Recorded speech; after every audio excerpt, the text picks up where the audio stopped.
Thanks for choosing to listen to this Late Night Linux Family podcast. We're only able to do this because of the people who support us. None of our shows are paywalled, but our Patreon supporters can get most episodes early and never hear any ads. Learn more at latenightlinux.com/support or support us by telling a friend or colleague about everything we do.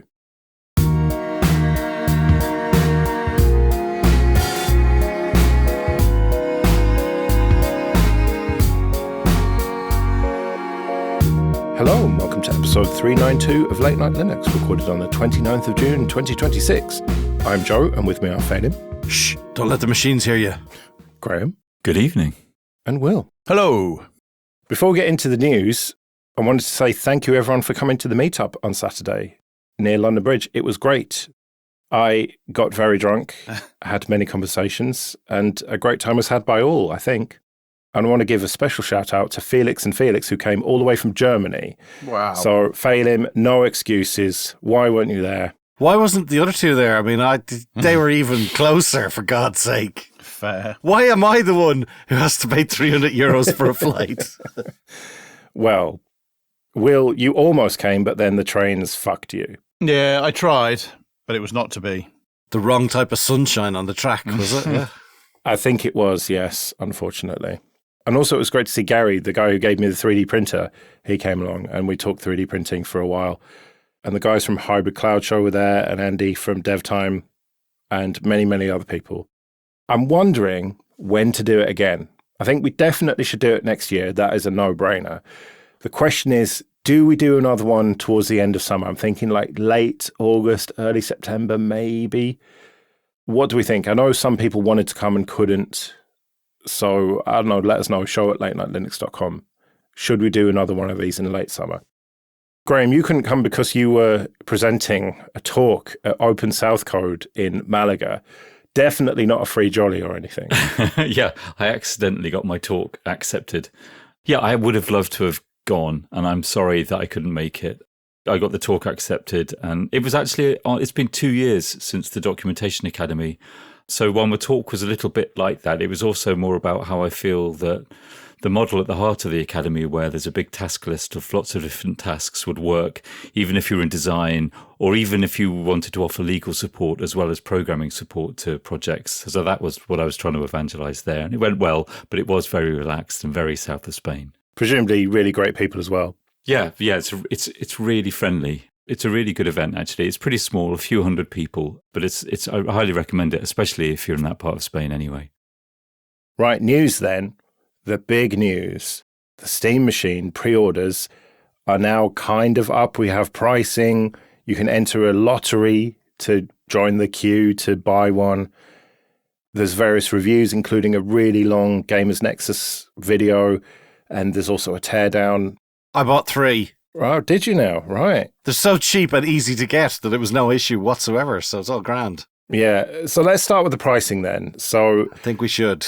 The base model is the 512 gig SSD with no controller, $1,049, nearly that in euros, and £879.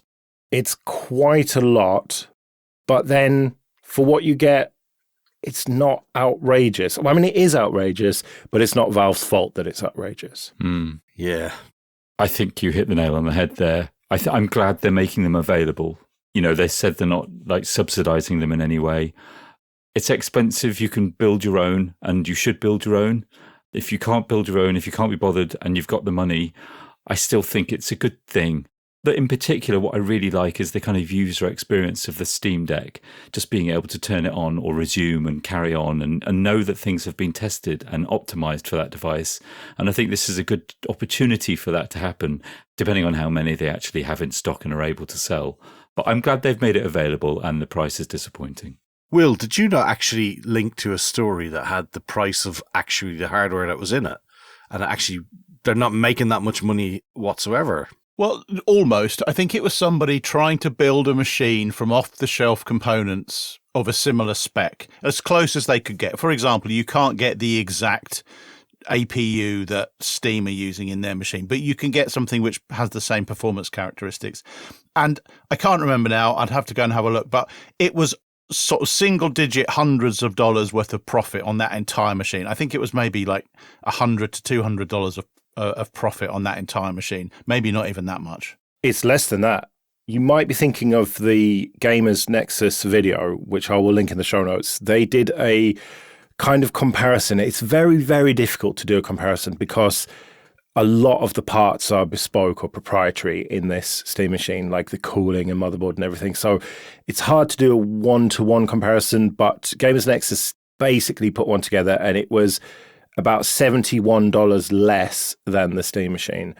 But it wasn't completely like for like, because you actually did get a little bit more performance out of the machine that they expect. So it's, yeah, I would say you're looking at somewhere in the sort of $100-ish probably profit that they're making on this, or at least $100 more that you'd have to spend to build something equivalent. But then you wouldn't build something equivalent because even in a small form factor case, it's not going to be as small. And I'm not going to use the word cute, but let's say cute. You know, it is a very small console-like box, essentially. It's smaller than I had envisaged, you know, when you see him holding it in the review. So it's not something that realistically you could build, but it depends, like, do you care about the aesthetics of it? I personally don't really. So you could definitely build something for yourself for slightly less than this, but then it's not going to have that cool console look to it. Everything that I've seen also seems to indicate that Valve's done a really great engineering job on the cooling, on the kind of the size of it, and on the sound and the integrated experience. It would have been wonderful if it was a couple of £100 cheaper.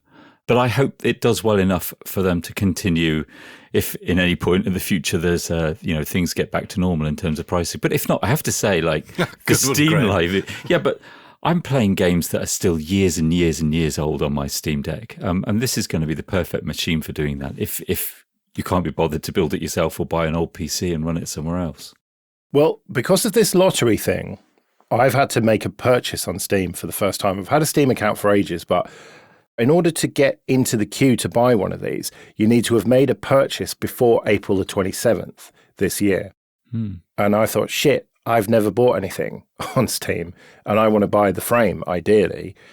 So I thought, well, I better buy something then. And so I bought Sonic Origins. Oh, for God's sake. Which is like basically a modernized way to play the old Sonic games. It was only like £7 or something because it was on sale. Oh, that's all right, I guess. But I'm hoping that the date for the frame will be a bit later because I've only just bought it. So I might have to get a friend to try and enter the lottery for the frame, which I assume will be the same. And I assume will be about £1,200 or at least £1,000 based on No, this it won't. pricing. It'll be 500. It's gone down. Oh, right. Yeah. That's how it works. Definitely. Jesus Christ. I mean, honestly, it's like I'm just waiting for the car to break now as well. And the dogs to get sick. I mean, it's like everything just piled at once. Like, Oh, did you not hear that your heat pump has packed up? oh, yeah, good. Again. It only didn't even last a year. It's actually on fire. Oh, well, okay. Funny story about the weather, right? The hot water usually runs for the shower. It hasn't run properly all week. We've all been having cold showers because I think the sensor is like, oh, the water's boiling in the pipe outside. I don't need to heat this. It's like, yeah, 1 meter of the pipe is fucking boiling. So, Jesus Christ. No, I haven't even thought that it could be broken. Oh, for fuck's sake. Obviously, we've had BuzzEye for ages, but now you can get the official SteamOS image and install it on whatever hardware you want. I mean, presumably you must have been able to do this to some extent, but I just never tried. But now they say that it works.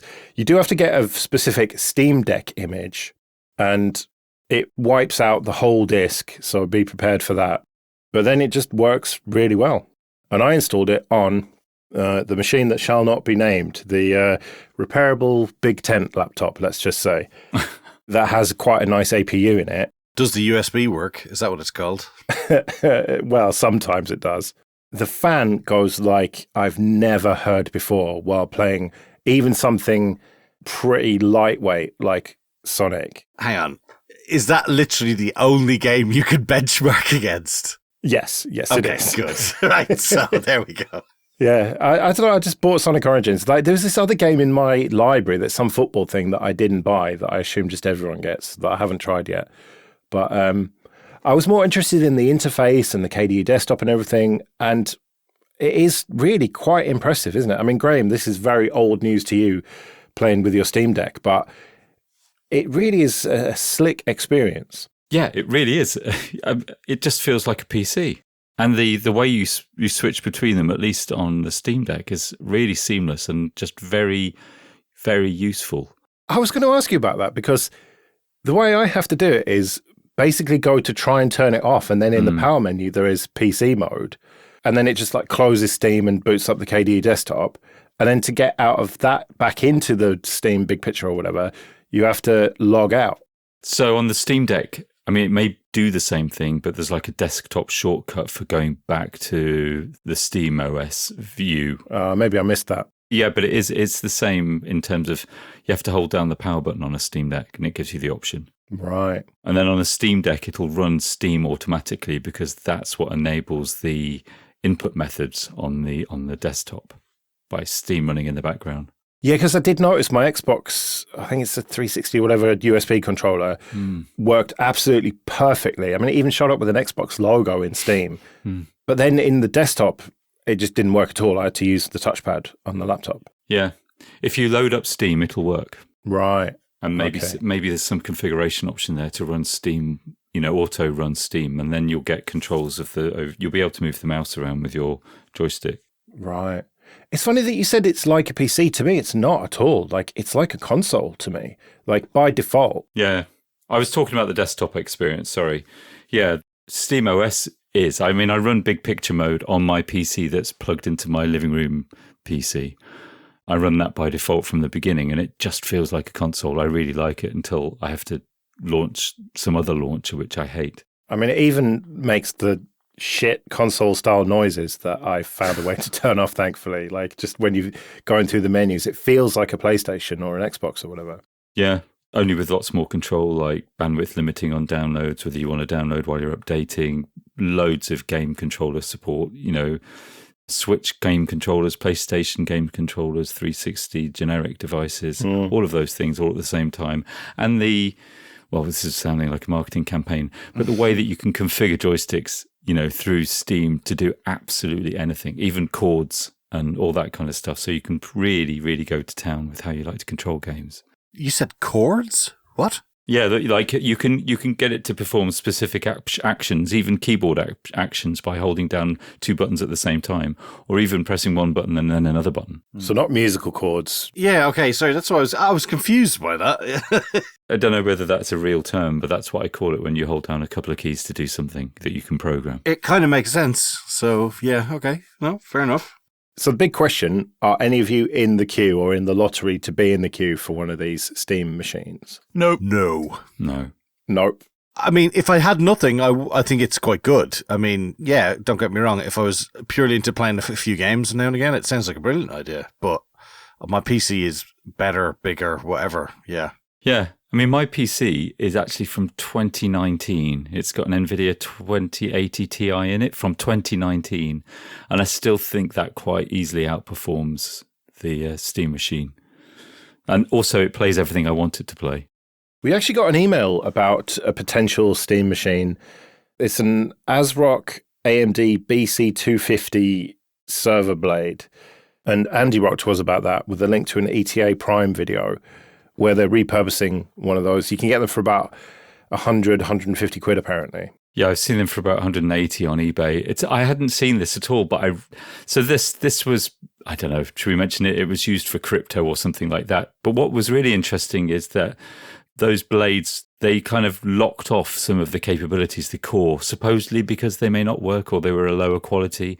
And the Linux community or the Bazzite community have been able to unlock those cores, really like giving you a boost, like a 30% boost in performance. Wow. And they're very, very close to the PS5 in terms of performance. So just adding some storage, I think you need a good fan. And a PSU as well. And a PSU, yeah, and like a 300 watt or 400 watt PSU.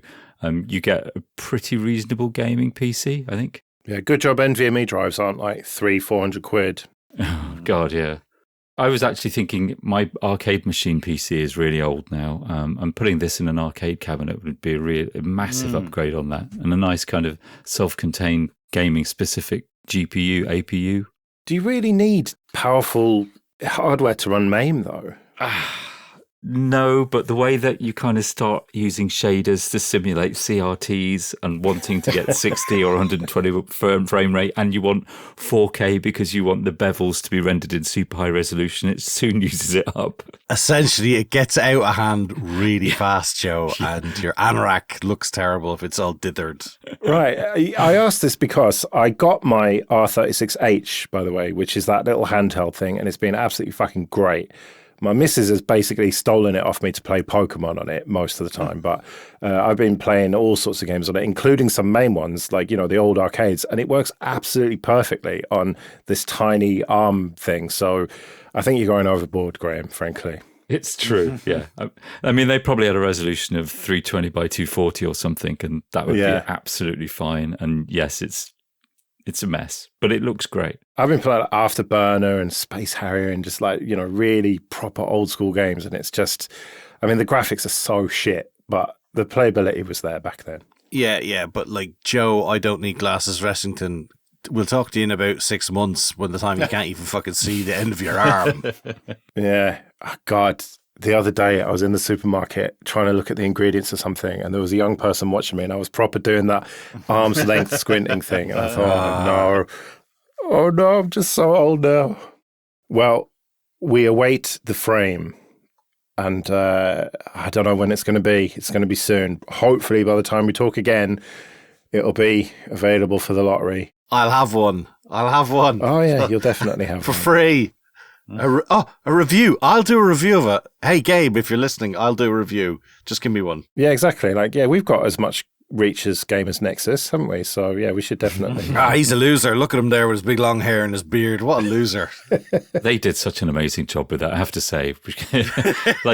Did you see the cooling? No, he did a terrible job, and they should give it to us. That's what you just said. Yeah, with their 3D printed cover for it, or, the front panel or whatever that they're selling. Yeah. It's a very, very in-depth review that we'll link to it. You can basically just skip to the conclusion, and the conclusion itself is about 15 minutes. So, that'll do the job. But yes, very exciting times for yet another mainstream piece of Linux hardware. Cast your mind back to the end of the year, or was it the beginning of this year? I can't remember, when we did our predictions episode. And it turns out that Will and I will probably be getting a point, I would say. The first one, Ubuntu flavours now mandated to participate in beta releases for official status. Such BS, this. No way should you have been allowed to have this. What, because it was so obviously going to happen? Exactly. It's that's not a prediction. That's you know what? After that comes the noun or whatever fucking, I don't know language. Jesus. This is just too obvious. It is pretty obvious. The flavours situation is a bit of a mess. And you've got flavours not putting out LTSs, not putting out the betas and stuff. And yeah, Canonical have basically said, look, you've got to sort your shit out or you're not going to be a flavour anymore. And this is exactly what I had said at New Year. So there you go. I think this is a great thing for the quality of Ubuntu across the board here. Having those flavors commit to doing that extra work around quality is going to mean that when it comes to release day, everything is that much more polished. I think it's a great example that they're setting here. Yeah, and if flavors are not capable of doing a beta, well, maybe they shouldn't be an official flavor anymore. Maybe they should be, what would they be demoted to? A community remix or something where it's kind of best effort? It must be tricky for Canonical and the Ubuntu project to be in this situation where you've got these flavors that were really well maintained and now not so much anymore. And what do? You got to kind of put your foot down to some extent, but you also don't want to be seen as a dick. So it must be very tricky for them. But I think that being clear about what is required to be a flavor has got to be the first step before you remove that status from anyone and say, look, you've got to do this. And then if people don't do it, you can say, well, look, we did say you've got to do this. So I think it's fair enough, really. to play devil's advocate here, what about if they said you can still be a flavor, but you may want to just be an LTS flavor? Because I can understand where somebody might kick a project off, but, a 6-month schedule is pretty hardcore, considering when the development time in it is probably quite short in that period. And to get into beta testing you're probably talking about, the last month, maybe month and a half? Yes, but Will, you know about this. You were basically in charge of the Ubuntu desktop for quite a while there. And so you have good insights, hopefully. The whole point of the interim releases is that you don't have massive changes between the two LTSs. You incrementally add stuff in the interims, and then the difference between the two LTSs is quite big, but you've tested everything in the meantime. Yeah, exactly. And I think the only way it would work for a LTS only release would be what are effectively mothballed releases where very little has changed, if anything has changed. They might have bumped the versions up of whatever it is, that the kernel and glibc and all of those kind of nuts and bolts level components, but everything else would have to be largely the same. No new features, no significant changes, or it wouldn't make sense to do it that way. Well, as I said, your prediction as well, Will. Introducing Miner, I think that's how you say it, speech to text for Ubuntu desktop. This is fucking AI bollocks that I don't care about, but you are almost certainly getting a point because you said that this was coming, didn't you? Yeah, this is quite remarkable. I think I owe Ubuntu a few beers for adding this. And I continue to be convinced that this is a very valid and useful feature for people to be able to speak into input fields. What Ubuntu have said is that any input field will be speakable into, and they are going to have, at least on the face of it, their own software to drive this. Now, under the covers, maybe it will be an existing project. Maybe it will leverage something like Vox type. It will almost certainly leverage the Whisper models, but it will run on your GPU or CPU on your laptop. It will not be going off to the cloud. And so those like Whisper models, EN Small, for example, runs on my laptop on my CPU. It does also run on the GPU, but on the iGPU. But on the CPU, it can decode probably a minute's worth of speech in 30 seconds. It feels a little bit laggy. I would like to see Ubuntu do streaming so that every word that's recognized gets put into that text box. That would be a very nice to have. But otherwise, this is very exciting. I can't wait to try it out. Now, they do link to a GitHub repo for this, but there's not really much in there beyond just planning and design documentation at this stage. So it doesn't feel like it is imminent. It feels like it's an idea that they're working on at this stage. But I'd be surprised if there wasn't at least some sort of alpha or beta of it in the, 2610 release. Yeah, I hope so. But we have got a few releases till the next LTS. So maybe if it takes a bit longer than that, that's fine. If they can package it up so that we can try it, that would be useful. I don't know how integrated into the desktop it's going to be. Will it be shippable as a separate snap, or is it going to require toolkit changes on GNOME and KDE in order to work? I doubt it, but maybe. But yeah, I hope that we get to install something easily to test out on the current LTS. Well, they do say in this announcement that at first, at least, they will only be targeting Ubuntu proper, so GNOME, with Wayland. So I don't know what that means for other desktops in the future. Presumably they would target that, but at least initially it's only Ubuntu proper. I think just from a pure standpoint of assistive technology, I think it's fantastic. It uses a local AI model, whatever. But if there's a way to get people who can't physically control a PC to be able to use a PC, I think it's great. And all locally, even better. So I think it's a win-win. We may not all like exactly how it's doing it, whatever, but I think in general, I think this is a good sign, and it's nice to see a bit of development in that whole area. We haven't done a KDE Korner for ages, Phelim, so I will indulge you this one time. Go for it. Thank you. It is the annual report of 2025, so, I think I'm allowed. It's an awesome report. The biggest takeaway for me is, again, 71.5% of the members and donations is what sponsored KDE, so it's fantastic. But through it, like they had the Google Summer Code, Seasons KDE. Obviously, we've got the Steam Machine gear that's coming out. Focus on Wayland coming. There's loads of events that they had through the year for different types of things like sprints, but also community events or have people attending. And, you know, they had the digital sovereignty, try to communicate with local governments, try and prove that, you know, FOSS is the way to go. So, yeah, a great year for KDE. And, you know, 2026, halfway through, hopefully it's going to be as good. All right. And Plasma 6.7. Yeah, hasn't gone so good for me with a couple of bits and pieces that broke, but oh well, probably just my 15-year-old dot files that have fucked it up somewhere. But per screen virtual desktops, I mean, about fucking time, but it's fantastic. So happy days. There's a new virtual screen keyboard where you can do special characters by holding down keys. Obviously, that has been there on phones for quite a long time, but it's nice to see it.